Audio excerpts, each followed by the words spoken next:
Hello class 10th NIS students. दोस्तों कैसे हैं आप लोग। दोस्तों आज हम लेकर आए हैं फिर से टॉप क्वेश्चंस और इन क्वेश्चंस को आप पढ़ के अपने एग्ज़ाम में लिख सकते हैं, क्योंकि इनमें से क्वेश्चन आने के चांसेस बहुत बन जाते हैं, चाहे फिर वो ऑन डिमांड का एग्ज़ाम हो या फिर पब्लिक एग्ज़ाम हो। ठीक है, इसके अलावा मैं आपको बता दूं कि इस समय हमारी डेमो क्लासेस चल रही हैं जो कि दोपहर 1 बजे से ऑनलाइन चलती है, जहाँ पर मैं आपसे लाइव इंटरेक्ट करता हूँ। और इसके अलावा जो भी डाउट वगैरह होते हैं आप लोग वहाँ पर पूछते हैं और मैं उनको बताता हूँ। ठीक है, उन सवालों का जवाब मैं आपको बताता हूँ। ठीक है, जो भी इंटरेस्टेड है वो आप मैसेज कर सकते हैं इस नंबर पे और वहाँ से लिंक प्राप्त कर सकते हैं। उस लिंक के तहत आप हमारी क्लास ले सकते हैं। ठीक है, कल से 1 बजे, ठीक है, आज से भी 1 बजे, ठीक है, जब भी आप वीडियो देख रहे हो दोपहर 1 बजे से हमारी क्लास स्टार्ट होती है। और दूसरी बात है, आपको पीडीएफ चाहिए, चाहे इंग्लिश मीडियम के पीडीएफ चाहिए या हिंदी मीडियम के पीडीएफ चाहिए, उसके लिए आपको हमारा ग्रुप ज्वाइन करना चाहिए। और जो ज्वाइन करना है ग्रुप, उसके लिए आपको इस नंबर पर मैसेज करके हमसे आप वो पीडीएफ प्राप्त कर सकते हैं। ठीक है, समझ में आ गया। इंग्लिश हिंदी दोनों मीडियम में पीडीएफ प्रोवाइड की जाती है हमारे पास। ठीक, चलिए आज देखते हैं हमारे पास टॉप क्वेश्चंस कौन कौन से हैं। तो फर्स्ट क्वेश्चन हमारे सामने, भारत विभाजन के मुख्य कारणों का वर्णन कीजिए। ठीक है, तो सबसे पहले हम देखेंगे कि भारत का विभाजन किस तरीके से हुआ। ठीक है, बात है 1947 की। 1947 में हमारा देश आज़ाद होता है, और जब हमारा देश आज़ाद होता है तो वहाँ पे सिर्फ एक देश आज़ाद नहीं होता बल्कि 2 देश आज़ाद होते हैं। एक पाकिस्तान जो कि 14 अगस्त को होता है, और दूसरा इंडिया यानी भारत जो कि 15 अगस्त को आज़ाद होता है। ठीक है, अब दोनों में एक खास बात क्या है कि दोनों ही एक ही देश का हिस्सा थे। ठीक है, और दोनों ही आज़ाद हुए थे, मगर ये पहली कंट्री ऐसे देखने को मिलता है जहाँ पे आज़ादी इतनी बुरी तरीके से मिली थी, जहाँ आम साधारण लोग बहुत ज़्यादा क्या हो चुका था, बहुत ज़्यादा परेशान हो चुका था। क्योंकि देखिए, आप लोगों ने मूवी देखी हो गदर मूवी, तो गदर मूवी के अंदर भी आप लोगों ने देखा कि हमारे साथ आज़ादी का मतलब क्या था। हमारे लिए आज़ादी का मतलब कुछ था ही नहीं, क्योंकि हमने सिर्फ कलेश किया। ठीक है, हिंदू मुस्लिम चलता रहा। ठीक है, तो कहीं ना कहीं हमारे लिए वो विभाजन जो था ना, वो हमारे लिए आज़ादी नहीं थी, वो हमारे लिए बहुत बड़ी क्या हो गई, हमारे लिए ट्रेजेडी साबित हो गई। ठीक है, चलिए, तो भारत को स्वतंत्रता देने का ब्रिटिश सरकार का निर्णय बढ़ते राष्ट्रवादी आंदोलन और भारतीय लोगों की स्वशासन की इच्छा से प्रभावित था। यानी कि भारत की जो आज़ादी थी ना, वो हमें खैरात में नहीं बल्कि लड़के मिली थी, और हम लोगों की जो डिमांड थी कि हमें खुद का देश संचालित करना है, इसलिए उन्होंने हमें आज़ाद किया। हालांकि विभाजन मुख्य रूप से हिंदू और मुस्लिम समुदाय के बीच में धार्मिक तनाव के कारण हुआ। ठीक है, समझ में आ गया कि आज़ादी तो मिलनी थी, नो डाउट उसमें आज़ादी नहीं मिलती, आज़ादी तो मिलनी थी, मगर आज़ादी टूट के मिलनी थी, और टूट के कैसे मिली हम सब जानते हैं। तो इसके मुख्य कारण की बात करें तो पहला मुख्य कारण बनता है अंग्रेज़ों की फूट डालो शासन करो की नीति, यानी कि डिवाइड एंड रूल पॉलिसी की बात कर रहा हूँ मैं।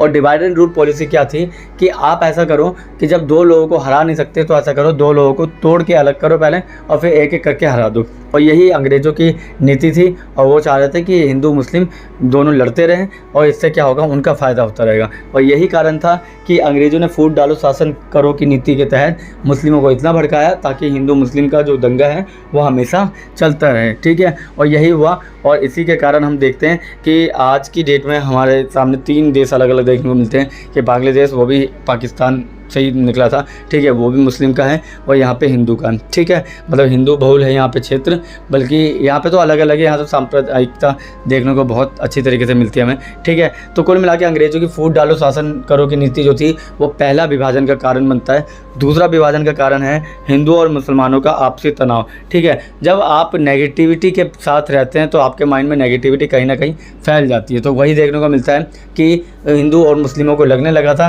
कि भाई ये एक ही धर्म इस देश में रहता है, या तो हिंदू या मुस्लिम, और यही आपसी तनाव ने देश को आज़ाद तो कराया, मगर आज़ाद किस तरीके से कराया वह हम सब जानते हैं। तो दूसरा था हिंदू और मुसलमानों का आपसी तनाव। ठीक है, तीसरा है लॉर्ड माउंटबेटन का व्यक्तिगत प्रभाव। लॉर्ड माउंटबेटन वो थे जो चाहते थे कि भारत और पाकिस्तान अलग से बने। ठीक है, क्योंकि उनका मानना था कि आज नहीं तो कल आप 2 हिस्सों में बटी जाओगे, इससे अच्छा हमारे होते हुए बनते हुए जाओ तो बेहतर होगा, क्योंकि हम अभी भी आपकी सहायता कर सकते हैं। ठीक है, इसीलिए 565 रजवाड़े थे उस समय में, राजा महाराजा। उन्होंने बोला ठीक है, अब हम या तो पाकिस्तान में ऐड होंगे, या फिर हम खुद का स्वतंत्र साम्राज्य बना सकते हैं, या फिर हम भारत में शामिल हो सकते हैं। उसमें से 565 में 565 भारत के अंदर ही शामिल हुए थे, 565 रजवाड़े जो थे, ठीक है। और इस तरीके से भारत का निर्माण होता है, पाकिस्तान का निर्माण होता है। और विभाजन के 3 प्रमुख कारण में अंग्रेजों की फूट डालो की नीति, दूसरा हिंदू और मुस्लिमों के आपसी तनाव, और तीसरा लॉर्ड माउंटबेटन का व्यक्तिगत प्रभाव, ठीक है। तो ये था पहला क्वेश्चन। चलिए सेकंड क्वेश्चन देखते हैं क्या है हमारे सामने।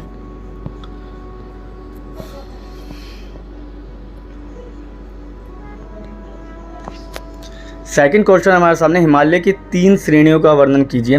तो पहला तो हिमालय की 3 में पहले तो है महान हिमालय। देखिए महान हिमालय पड़ जाता है आपका ऊपर की तरफ, जहाँ पे आप देखते हैं K2 देखो, कंचनजंगा देखो, या फिर माउंट एवरेस्ट देखो। यहाँ पे औसतन ऊंचाई जो है ना वो 6000 मीटर की है, ठीक है।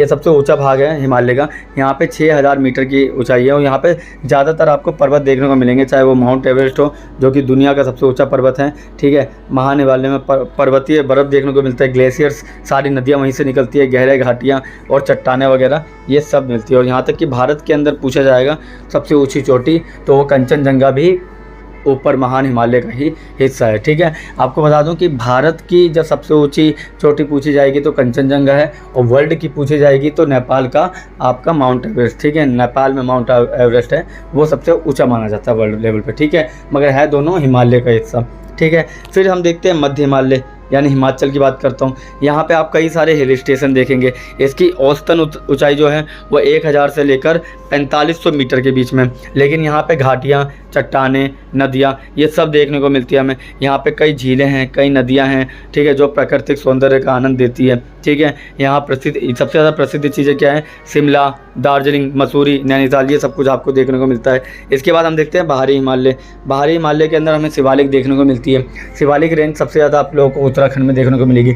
जैसे ऋषिकेश जाएंगे तो ऋषिकेश में बड़े बड़े आपने वो देखे होंगे पहाड़, उनको क्या कहा जाता है, उनको शिवालिक रेंज कही जाती है। इसके अंदर 900 से लेकर 1100 मीटर की ऊंची ऊंची पहाड़ी आपको देखने को मिल जाएगी, ठीक है। यहाँ बारिश भी होती है यहाँ पे, और बारिश के कारण यहाँ पे वनस्पति बहुत ज़्यादा देखने को मिलती है, ठीक है।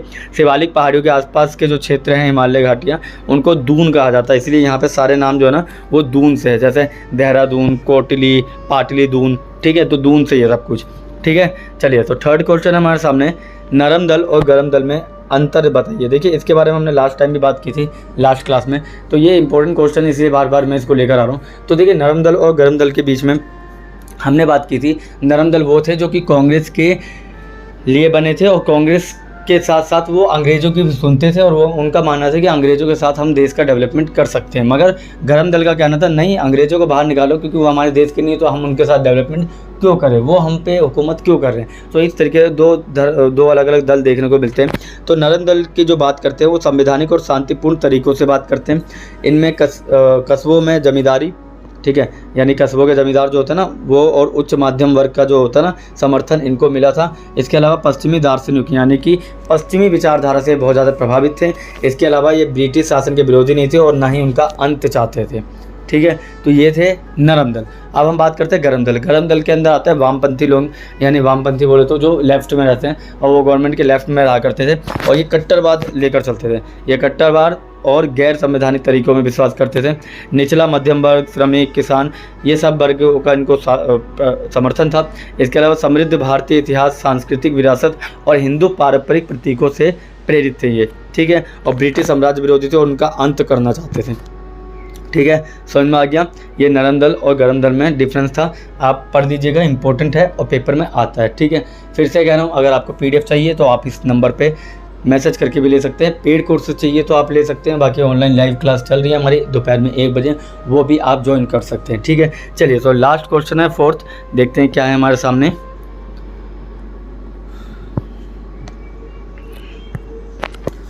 तो फोर्थ क्वेश्चन हमारे सामने, मानसून की परिभाषा लिखिए और 3 विशेषता बताइए।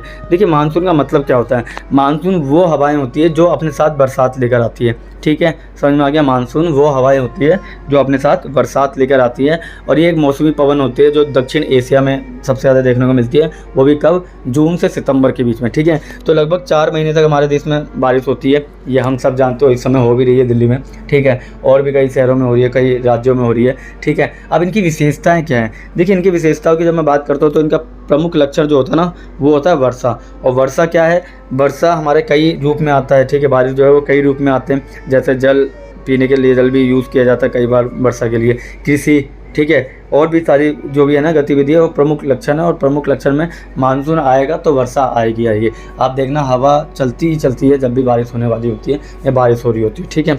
दूसरा आता है ग्रीष्म ऋतु में ये हवाएं समुद्र से स्थल भाग की ओर चलने के कारण उष्ण हो जाती है। तो इसका कॉन्सेप्ट ऐसा है कि अगर समुद्र से ज़मीन की तरफ जा रही है तो गर्म हवा देगी, ठीक है, और अगर वो ज़मीन से समुद्र की तरफ जा रही है तो वो ठंडी हवा देगी, ठीक है। तो ये दूसरी विशेषता है। And the last is monsoon को उसकी अनिश्चितता के कारण माना जाता है, ठीक है। यानी आप खुद जानते हैं कि मानसून कभी बता के नहीं आता। हो सकता है देखिए महीना तो बता देगा कि महीना ये है कि जून के अंदर दिल्ली में बारिश हो सकती है, मगर किस जून से शुरू होगी या फिर किस जुलाई से शुरू होगी कोई डेट नहीं होती है। तो मानसून कभी भी डेफिनेट नहीं होता, अनिश्चित होता है, यानी कि वो कभी कंफर्म नहीं होता कि कब आएगा कब नहीं आएगा, ठीक है। और ये देश के कुछ हिस्सों में बाढ़ भी आता है और कुछ देश के हिस्सों में सूखे का कारण भी यही बनता है, ठीक है। जैसे कि आप बाढ़ की बात जब करते हैं तो आप वहाँ देखिए अपना बंगाल की तरफ, केरला की तरफ, उड़ीसा की तरफ, यहाँ पे बहुत सारा आपको बाढ़ क्षेत्र देखने को मिल जाएगा, ठीक है। वहीं पे सूखा क्षेत्र राजस्थान की तरफ मिल जाएगा आपको, ठीक है। तो कहीं ना कहीं मानसून बाढ़ का कारण बनता है तो कहीं ना कहीं सूखे का भी कारण बनता है, ठीक है। तो ये तो टॉप क्वेश्चन जो मुझे कराने थे। मिलते हैं किसी और वीडियो में। PDF चाहिए तो आप ज्वाइन कर लीजिएगा ग्रुप, ठीक है। तो और कोई डाउट हो कमेंट बॉक्स में पूछ सकते हैं या फिर मुझे पर्सनल मैसेज करके ही पूछ सकते हैं, ठीक है। तो मिलता है किसी और वीडियो में, तब तक के लिए थैंक यू और धन्यवाद।